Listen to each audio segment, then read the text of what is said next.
Amigos televidentes, continuamos con su espacio Cerrando la Noche y como es costumbre, ya a partir de esta hora vamos a conversar con nuestros invitados. En la noche de hoy nos acompaña el economista Francisco Alberto Tavares, que en otras ocasiones ha estado con nosotros aquí precisamente para hablar de temas de economía y sobre todo lo que tiene que ver con el problema de las pensiones y la ARS en la República Dominicana, un tema que es totalmente transversal a la economía dominicana y que afecta a prácticamente el 90% de la población. Francisco, buenas noches, bienvenido a Cerrando la Noche nueva vez. Bueno, contento nueva vez de estar por aquí cerrando la noche, ¿verdad? Ya somos parte del staff. Así es. Nosotros me siento bien, siempre me siento cómodo aquí, entrevistado por ustedes. Nosotros contentos, Francisco, porque los temas que tú abordas son de interés de la población y son temas que de una forma u otra afectan la economía y la estabilidad económica de nuestros amigos televidentes. Recientemente estuvo por aquí, Francisco, la representante de Adimars, que son las ARS igualas médicas del país, que está en el renglón de la más pequeña, precisamente abordando el tema de la cápita diferenciado, donde ella pues alegaba que esto va en perjuicio de esas ARS pequeñas y que en ninguna manera beneficia al afiliado, al usuario del sistema de seguridad social. Yo de verdad quiero que tú me ayudes a entender, a los amigos televidentes, en qué beneficia al afiliado, al asegurado que tenga una cápita diferenciado. ¿En qué lo beneficia? Bueno, voy a ser sincero. Esta es una lucha por el mercado. Eso no beneficia al afiliado en la calidad de servicio, en la cobertura. O sea, no se está hablando de cobertura, no se está hablando de ampliación del catálogo de servicios, como llaman el plan básico. Nada de eso. De lo que se trata es de una lucha por el mercado de salud en la República Dominicana, del aseguramiento en salud. Y es una natural lucha que se da ante un sistema y una ley que se basa esencialmente en el riesgo. Si lo que se basa en el riesgo y las finanzas y el tema de los seguros fundamentalmente obedece a situaciones de riesgo, en este caso que enfermarse es un riesgo, si eso es un riesgo, entonces eso afecta a mi negocio. En consecuencia, si el riesgo de enfermarse está asociado a ser mujer, a ser adulto mayor, entonces habrá un incentivo a la afiliación de la población que no demanda los servicios de salud de manera rutinaria. ¿En qué beneficia eso a esta lucha interna por el mercado? Bueno, a las grandes ARS, que si uno se fija, son 4, que tienen el 95 94% de los afiliados y reciben más del 90% de los ingresos totales del sistema. Las pequeñas, hay que decirlo, en una lógica de mercado, han tratado de sobrevivir haciendo una selección, vamos a decir, muy puntual de los afiliados jóvenes varones. O sea, no hay que ser un genio, solamente hay que ver la cantidad de afiliados que tienen esas ARS, pequeñas y grandes, y estratificarlas según la edad. Y cuando uno observa esa estratificación de la edad entre las más pequeñas, entre las grandes, evidentemente que las pequeñas, tendiendo a sobrevivir en un mercado donde hay 4 tiburones, han tendido a auxiliarse de esta artimaña de seleccionar jóvenes varones, porque si afilio esa población, evidentemente que voy a tener unos gastos operativos y administrativos menores en comparación con mis ingresos.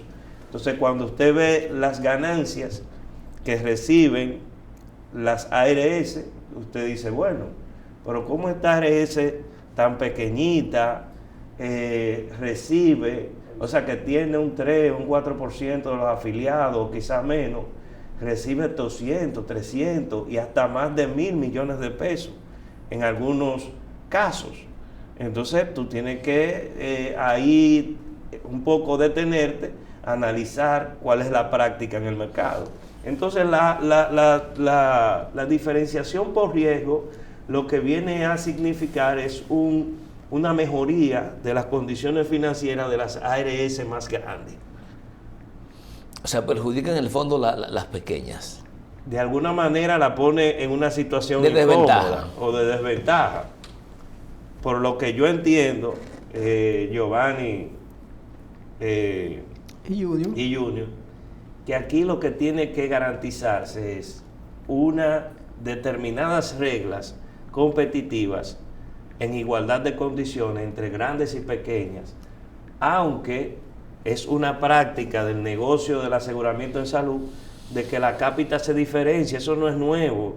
En República Dominicana, hace años, según la ley, desde que se comenzó, tendría que discriminarse bajo estos elementos, porque eso trae una práctica desleal también en el mismo mercado, porque todos van a tener interés en afiliar a una determinada población para aumentar sus ingresos y reducir sus gastos y aumentar sus utilidades, que no son más que los márgenes.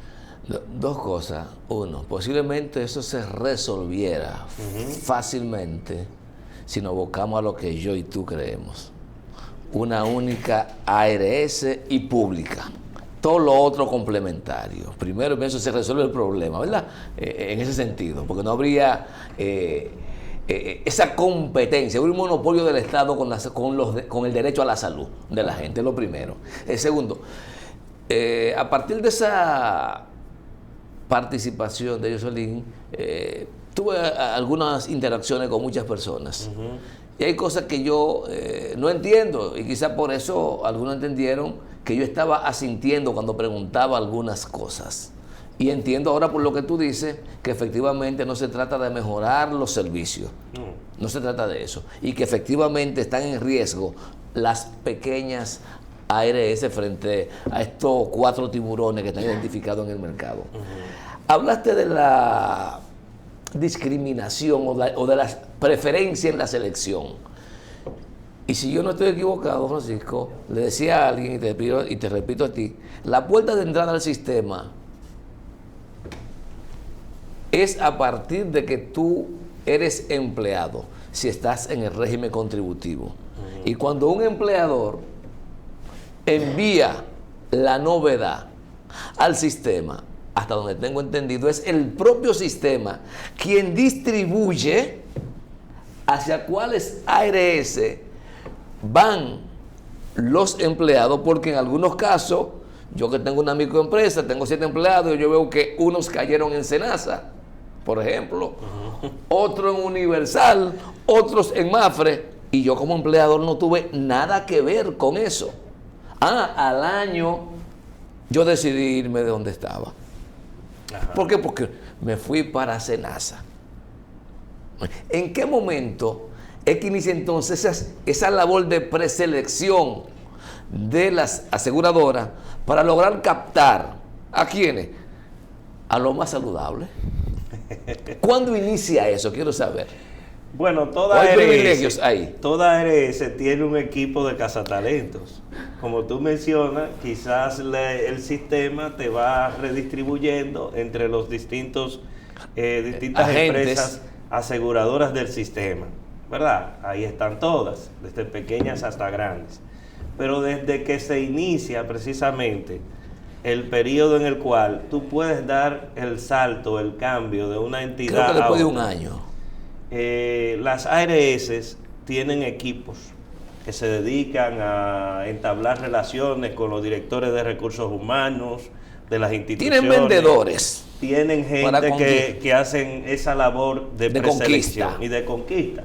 Entonces, ¿qué puede pasar? Bueno, que un director de recursos humanos o una empresa en particular te abre una charla para irte o dirigirte a los trabajadores. Me parece legítimo si fuera competitivo, si hubiese apertura para todas las ARS. Pero sabemos que probablemente en un sistema donde que se basa enteramente en el lucro, haya incentivos de otro tipo, coimas incluso, para poder acceder a esa población a afiliar. Y sobre Para el todo, año yo llevarme los 100 empleados que tengo Claro. en la empresa donde el gerente es amigo mío. Claro, y no sé, yo no puedo decir que pueda haber ahí un pago adicional por la izquierda, no sé, no puedo asegurarlo. Pero sí se facilita esa captación. Y sobre todo de aquellos afiliados potenciales que tienen las condiciones de ser jóvenes de 18 a 45 años, que es un periodo en el cual no hay muchas, vamos a decir, achaques de salud, y especialmente si son varones, porque las mujeres de 25 a 35 años pasan por un periodo de reproductivo, ¿verdad? Donde van mucho al ginecólogo, van a una serie de consultas, etcétera, que implica un aumento incluso de los servicios. Fíjense que CISARRIL, cuando ustedes van y consultan la data que ellos tienen, te estratifican, o sea, te clasifican por edad la cantidad de dinero, vamos a decir, la cápita que ellos consumen por edad. Y evidentemente que eso viene como, si tú lo graficas, viene como increciendo el gráfico, comienza a crecer inmediatamente, tú pasas de los 35 años, comienza, las mujeres tienen unos picos de los 20 a los 35 años y después bajan un poco, pero después cuando entran en edad también aumenta la cantidad, el gasto realmente mensual en servicios de salud. Tiene que darse el hecho para que una ARS pueda tener ingresos positivos, es decir, utilidades, que la cápita que ellos cobran, que se ajustó recientemente, sea superior a ese gasto promedio por edad para ellos poder tener unos flujos de caja positivos. Y evidentemente que conociendo cómo es que el mercado fluye y las decisiones de las empresas se orientan, las empresas se tratan de racionalizar el costo, reducir el costo al mínimo para lograr mayores márgenes. Y eso es algo normal. Lo están haciendo las pequeñas con relación a este tema, ¿verdad?, del aseguramiento de salud. Y eso explica por qué, de alguna manera, estas entidades tan pequeñas, que son hasta 10 y 15 veces más pequeñas que las grandes, tengan mayores volúmenes de utilidades. Ahora bien, yo creo que el Consejo Nacional de la Seguridad Social tiene que emitir normas al respecto para no solo aplicar la cápita diferenciada, sino garantizar que el mercado de las ARS se mantenga siendo competitivo, porque si no se va a concentrar y solo aquellas que tienen la capacidad de mercado, el poder de mercado suficiente, van a poder sobrevivir a la cápita diferenciada. Entonces, aquí hay un elemento que hay que considerar. Si bien es cierto, la cápita diferenciada implicaría, de alguna manera, redistribuir el riesgo y los ingresos de las ARS en función de la composición de edad de sus afiliados, no menos cierto es que si no se garantiza un mercado competitivo, el mercado se va a concentrar, se va a oligopolizar, y entonces ustedes saben lo que pasa cuando se oligopolizan los mercados, y es que se coluden esas empresas, se pasan información y comienzan a coordinar los precios de los servicios para mantenerlos altos en perjuicio de los consumidores, que es lo que al final de cuentas se ha convertido la salud republicana. Sin embargo, Francisco, como tú bien señalas, el sistema distribuye esos empleados que llegan nuevos, pero yo no logro entender por qué las empresas grandes, todos sus empleados pertenecen todos a una ARS, a menos que ellos decidan después cambiarse. Pero en primera instancia van todos a una sola ARS. ¿Por qué? Porque ya les conviene, hay todo un sistema unificado y se hace un solo pago. O simplemente tú sabes que le vas a reclamar a esa empresa para el servicio de tus empleados. Pero las empresas no incurren en ningún tipo de costos administrativos, teniendo una cartera variada y compuesta de sus afiliados, de sus trabajadores afiliados al sistema. Porque la única complicación sería de la Tesorería de la Seguridad Social, que es la que capta los fondos y los distribuye a las distintas ARS. Capta la cápita de la nómina que les reversan las empresas y entonces los redirige a las ARS y eso se constituye en ingresos para ellas. Es decir, los equipos de recursos humanos o la dirección de recursos humanos de las empresas, de las instituciones, no incurren en mayores complicaciones de ese tipo. Quien redistribuye y define, ¿verdad?, el destino de la cápita es la tesorería, que es la que debe preocuparse. Sin embargo, como tú señalas, los departamentos de recursos humanos de las empresas tienen contacto con esa ARS, con el gerente, cuando hay un problema en una clínica, cuando hay una negación de servicio, claro, ya lo conocen e inmediatamente llaman a los gerentes. Entonces, para ellos es más fácil tener una sola ARS, porque ya hay una fluidez, ya hay una conversación y hay un trato más preferencial. Sí, claro, ese elemento que tú mencionas pesa mucho. Yo sé que vamos a hablar en el próximo bloque del tema de la fiscalidad, pero hay un aspecto que quiero tratarte que está vinculado a ese tema que acabo de mencionar. Digamos que el sistema de seguridad social tiene dos, ¿cómo le llaman?, pilares en términos de afiliación. Por un lado está el régimen contributivo, que se está funcionando, el famoso régimen subsidiado, que llamamos así, pero es el que el Estado, cumpliendo con su rol social, tiene que asumir.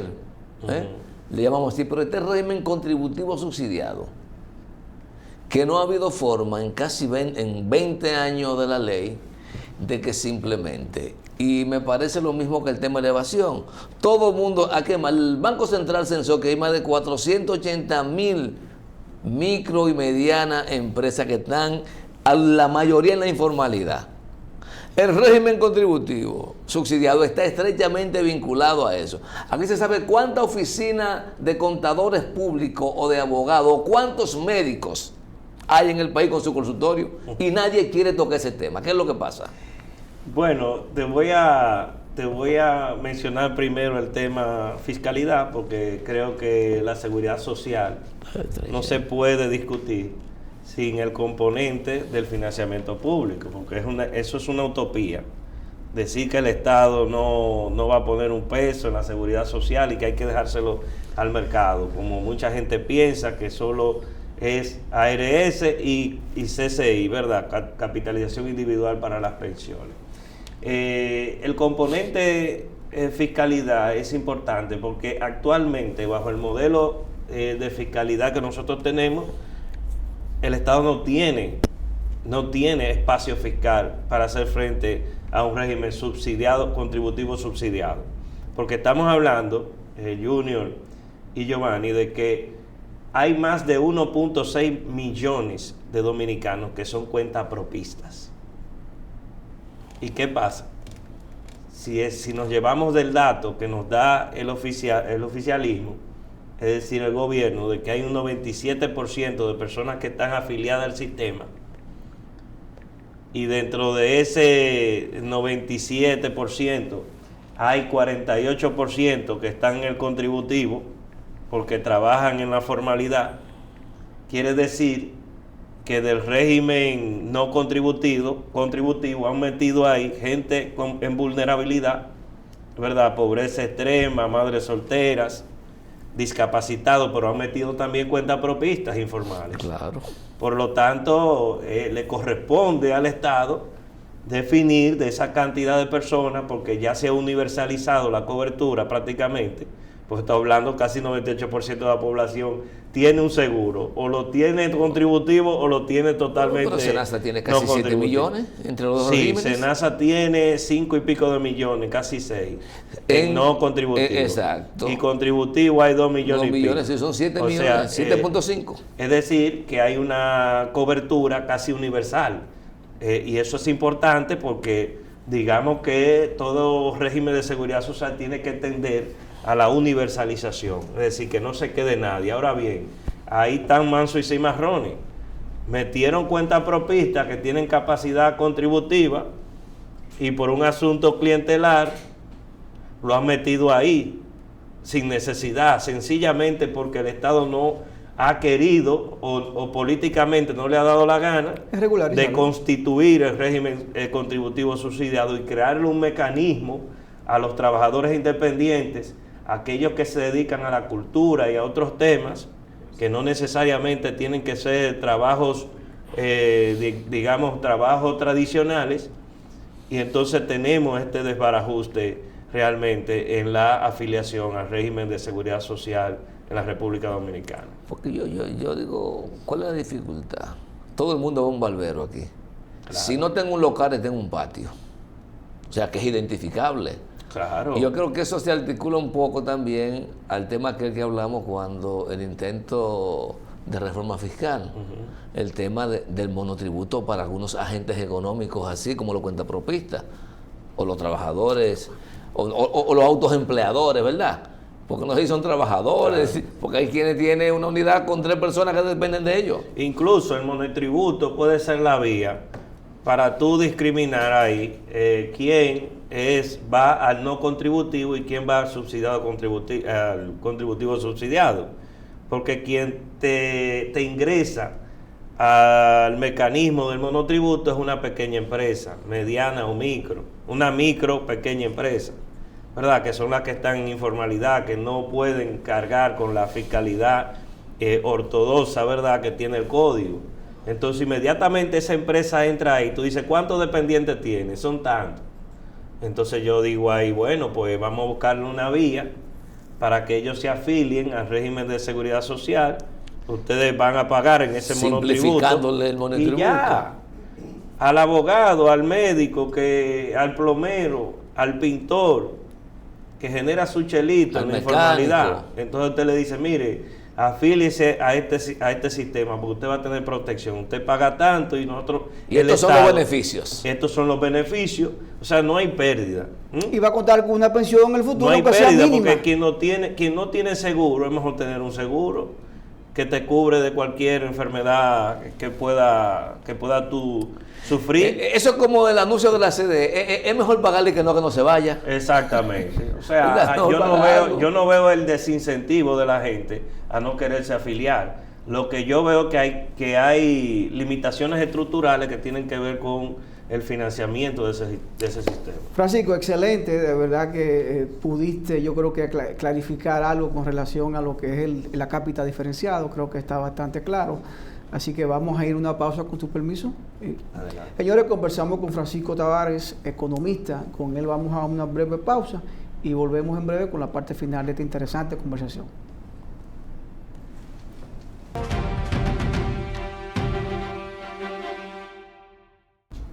De vuelta con Cerrando la Noche, esta interesante conversación con el economista, abogado, catedrático. Francisco es un combo. Él es solo, pero es un combo, ¿verdad? Francisco Lavera, con quien estamos conversando en la primera parte sobre la seguridad social.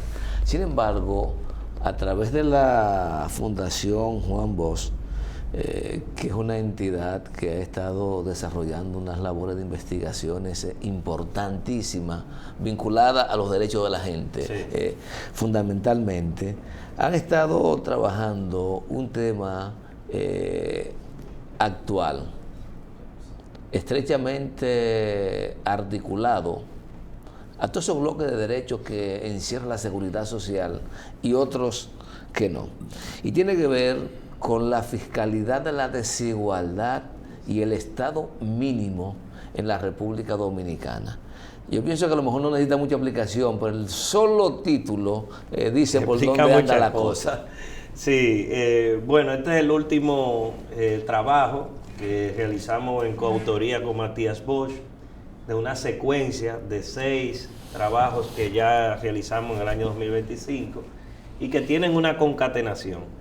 Es decir, no podemos hablar de mercado de trabajo, no podemos hablar de seguridad social, no podemos hablar de fiscalidad, no podemos hablar de deuda, que fue otro de los trabajos que hicimos. Ni siquiera educación de calidad. Sin entablar ahí las relaciones conexas entre estos temas. ¿Cuál es la premisa? ¿Cuáles son las premisas que tiene este último estudio que hemos titulado Fiscalidad para la Desigualdad? porque está mal repartida, y que nos da precisamente el Estado subsidiario mínimo que invita el credo, la religión neoliberal que se ha metido hasta el tuétano en la organización económica dominicana. Entonces, ahí hablamos específicamente del monumento a la desigualdad, pero también a los privilegios que tienen los contribuyentes en la República Dominicana y que determinan que el Estado no pueda dar un solo servicio de calidad en la República Dominicana, precisamente por la limitación de los ingresos. Uno de ellos, y ese monumento es las grandes exenciones, diferimiento de impuestos, crédito, que se supone, según la teoría tributaria, cuando uno la lee, que esos gastos tributarios, sacrificio fiscal, incentivo, de acuerdo como, no importa cómo lo llamemos, tienen una periodicidad, debe medirse impactos, resultados en esa periodicidad y deben transparentarse y auditarse.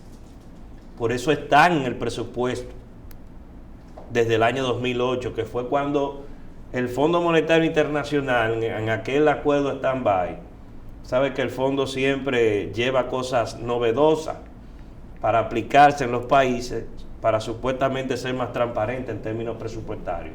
Y es bueno que se haga porque esas exoneraciones no había forma de auditarlas ni de verlas, porque aquí solamente el legislador, que es el que discute el presupuesto, se va, ¿cuánto se está gastando?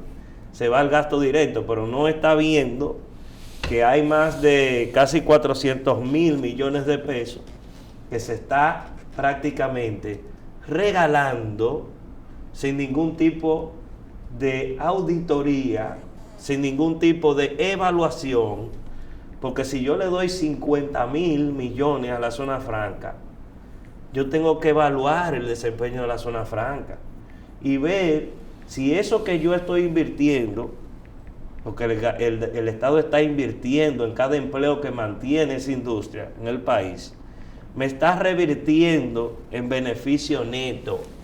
Es decir, tú me sumas empleo, tú me sumas exportaciones, y entonces a eso yo lo comparo con lo que yo estoy regalando o dando a esa industria. Con el incentivo que te doy. Neto. Lo que dicen los estudios, incluso hechos por el BID y el Fondo Monetario Internacional, es que en el turismo y en la zona franca los incentivos son redundantes. ¿Qué significa eso de la redundancia de los incentivos y de los apoyos? De que si se eliminan gradualmente, por un asunto de que ya, por ejemplo, Punta Cana, Bávaro, son destinos turísticos conocidos mundialmente, si se retiran no va a pasar nada. El destino va a seguir, no van a quebrar. Oh, pero quiebran porque aún así con todo eso están reportando pérdidas muchos Lo hoteles, primero es que son empresas que venden al extranjero, no al ellos consumidor quiebran. local. Es lo primero. Ingresan en dólares y pagan en pesos. La parte laboral, del costo laboral, está pactada con el Estado. Porque cada ¿Tiene un vez... régimen salarial particular? Sí, claro, pero si yo te estoy dando las posibilidades de pagar un 10 o un 15% del salario mínimo que tú me deberías de pagar, porque son empresas grandes, son cadenas hoteleras internacionales. En consecuencia, deberían estar pagando casi 30,000 pesos, porque son empresas grandes. ¿Entiendes? Entonces, si tú me estás pagando 19 o 18, en el caso de la zona franca, yo te estoy dando por cada empleo 11,000 pesos. No solamente hay que estimar las exenciones, sino también el diferencial de salario. Directo. Claro, porque tanto el costo de la mano de obra como el pago de los impuestos va al margen de beneficio.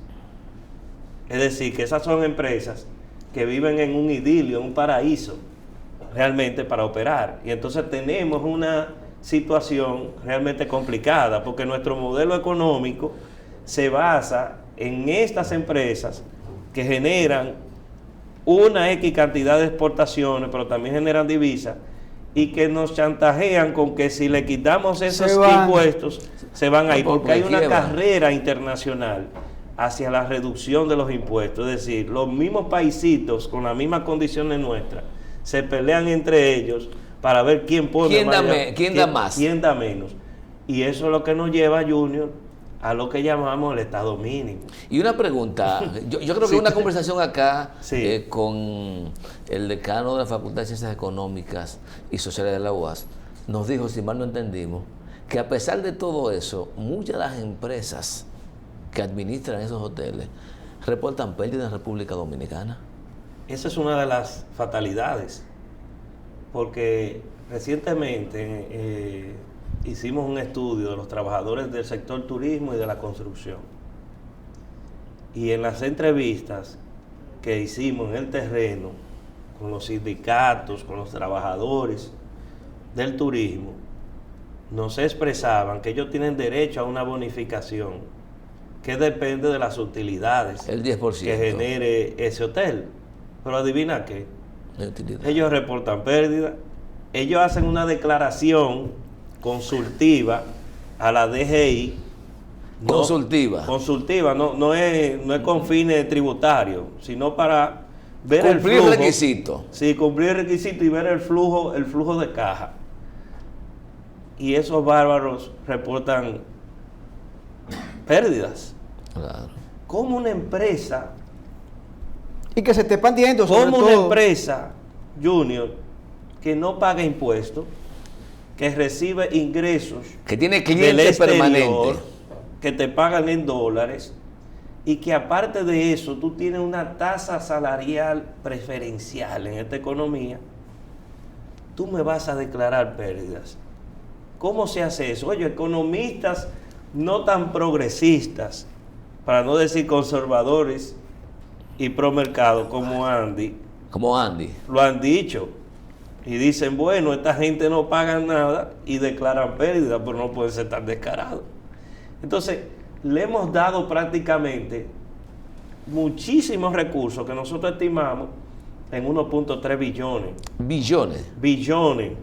El ¿En qué gasto periodo? tributario ¿En qué privado periodo? acumulado del 2008 al 2025. 2008-2025. El 40% va a zona franca, un 20, un 15% va a los generadores eléctricos. Ese otro negocio que para el Estado hay que buscar la manera de ver cómo poner como prioridad el ¿Han sector gastado eléctrico. o han generado más de 3 billones de pesos? Eso en 17 años. En Aproximadamente. 17 años. Pero eso es mucho. 17 Es una años. exageración. ¿Tú estás diciendo que han gastado o han generado de beneficio que para ellos? El No, el Estado ha ha deja- renunciado de que recaudar. Ah, ya. Es como dice, ponérselo Sí. en las manos. Entonces tú tienes ahí que el sector eléctrico, por ejemplo, que tú tienes que subsidiarlo. Hay gente que me dice, no, pero que ellos hay que exonerar el combustible para que no reduzcan los precios a los consumidores. No. Yo prefiero eliminar esa exención y que me lo pongan directamente como subsidio. Es más transparente y es más alarmante. Que en vez de subsidiar la producción, se subsidia el consumo. Claro, Sí, pero está ¿por qué claro. yo tengo que exonerarle el fuel oil? ¿Cómo es que la República Dominicana tiene generadores? ¿Y qué certeza hay, Francisco, escúchame, de que eso que yo subsidio para la producción se transfiere en el costo de la energía cuando me llega? ¿Qué mecanismo hay? Yo no sé. Eso hay que preguntárselo a la Superintendencia de Electricidad, cómo ellos hacen o auscultan el impacto de esas exoneraciones. Es lo que te estoy diciendo, no hay auditoría de ningún tipo. Es una concesión. Y entonces tú tienes que el 93% de los empresarios de este país, micro y pequeños, están desprotegidos. Entonces, No hay forma de que ellos puedan ser tratados con la misma vara. eso, Porque estos son pobres, son dependientes del sistema. eso que está pasando en el sistema, Francisco, entonces, es un argumento que puede desacreditar y no permitir que el Estado Dominicano haga los ajustes tributarios necesarios para corregirlo, porque fíjate que ya varias veces los gobiernos que hemos tenido en los últimos años han puesto sobre la mesa el tema de una reforma fiscal, incluso está dentro de la Estrategia Nacional de Desarrollo. Sin embargo, no se ha logrado materializar esto. Giovanni, no es un asunto económico. Esto se debe a bloques de poder. Presiones. Esto es poder, puro y simple. El tema impositivo en República Dominicana es una batalla de poder. Porque fíjate quiénes son los que salen beneficiados con las exenciones, en gran medida. Los grandes. Son los grandes grupos económicos, Azonaore, Adozona, el grueso de los generadores de electricidad de este país, privados, que son a quienes se les exonera ese combustible, porque Punta Catalina produce con carbón. El carbón no recibe exenciones. Y todos venden Entonces, igual energía, no importa el método que la produzcan. Pero entonces también tú tienes ahí que reciben exoneraciones de más de 50 mil millones acumulados los importadores de vehículos. ¿Quiénes tienen ese negocio aquí? O sea, aquí traen una Mercedes-Benz, un dealer, sea nuevo o usado, el Estado le quita el 10% del arancel. Del 20 le quita 10%. Supuestamente para beneficiar a los consumidores. ¿Y si yo lo traigo individualmente? Paga el 20. Paga el 20. Y si tú le bajas el arancel, le baja el ITEVI, porque el ITEVI se paga después del arancel. O sea, es una cadena. Entonces tú tienes ahí dealer, pero también tienes el mercado de valores, que son las mismas empresas financieras. O sea, que esas empresas financieras tienen un tinglado accionario. Los contratistas del Estado también reciben exoneraciones. Es decir, es un asalto a las finanzas públicas. Por eso yo digo que el presupuesto, en lugar de ser un instrumento de planificación económica, se ha convertido, para el desarrollo en la República Dominicana, se ha convertido en un esquema de negocio. Porque fíjate quiénes son los que están aprovechándose de las compras públicas. En el caso SENASA, en el caso del Ministerio de Hacienda. O sea, son los mismos grupos. O sea, la corrupción no es pública nada más. Aquí hay una corrupción privada, entronizada, y hay una captura del Estado. Porque Jacín, por ejemplo, es una persona que lo trajeron del sector privado, inversionista de una campaña electoral gananciosa, victoriosa, y el premio fue ponerlo en la silla de la principal ARS pública del país, la única, o sea, que Francisco, maneja más de 65 mil millones en ingresos. O sea, Francisco, que en definitiva el presupuesto nacional se ha convertido en el instrumento ideal para que los pobres subsidien los lujos de los ricos. Así mismo, y en un mecanismo de acumulación originaria. Hay que decirlo así. Eso es rentismo, eso no es competencia. O sea, la generación de ganancias de los grandes grupos económicos en la República Dominicana no es en base a la innovación, no es en base a la mejora de procesos, no es en base a que están generando ganancias por elementos nuevos que en sus productos, etcétera. No, nada de eso. O sea, no es producto de la magia, no es producto de sus capacidades, sino de las facilidades. Claro, porque yo veo que esa gente no pone en colmado, y eso sí trabajan mucho a colmaderos. Ahí no hay dinero, donde hay dinero es en la gran distribución, en el comercio. Entonces, para puntualizarte ahí hay unos, por eso mencionamos de que esto es una fiscalidad para generar desigualdad. Y es una fiscalidad que destruye la funcionalidad del Estado, porque el Estado se achica, el Estado comienza a privatizar, ¿verdad? Servicios que debería de cubrir, pero que no lo cubre porque sencillamente está desinflado. Entonces, se queda sin capacidad para garantizar los derechos de la gente. Entonces ese es el escenario perfecto para los que hacen negocios. Bueno, definitivamente, Francisco, tú has dado las pinceladas, has dicho los métodos, cómo el país salir de la pobreza y cómo hacer que todo el mundo pague impuestos, pero lamentablemente parece que eso es parte del sistema, a todos nos conviene y queremos que se quede así porque ha funcionado así y porque a los ricos le están llegando ingresos a sus cuentas. Entonces, aparentemente todo va a seguir igual. Qué bueno la paz laboral, ¿eh? Y ya por el otro lado, no contentos con esas facilidades impositivas, entonces van sobre los ingresos de los pobres trabajadores con la cesantía. Francisco, gracias de verdad por haber estado con nosotros. Yo conversamos con el economista Francisco Tavares, quien además es miembro de la Fundación Juan Bosch, economista, un investigador La verdad que los últimos trabajos que ha realizado Francisco definitivamente llaman la atención de la población, pero ahí están, simplemente son insumos, documentos para tenerlo ahí porque el Estado lo mira, lo observa y ahí mismo lo deja en el tintero. Gracias por estar con nosotros. Gracias a ustedes. Señores, despedimos al buen amigo Francisco Tavares. A ustedes gracias por la sintonía. Este equipo encabezado por Junior Espinosa y quien les habla Giovanni Almonte, nos despedimos. Será pues hasta mañana.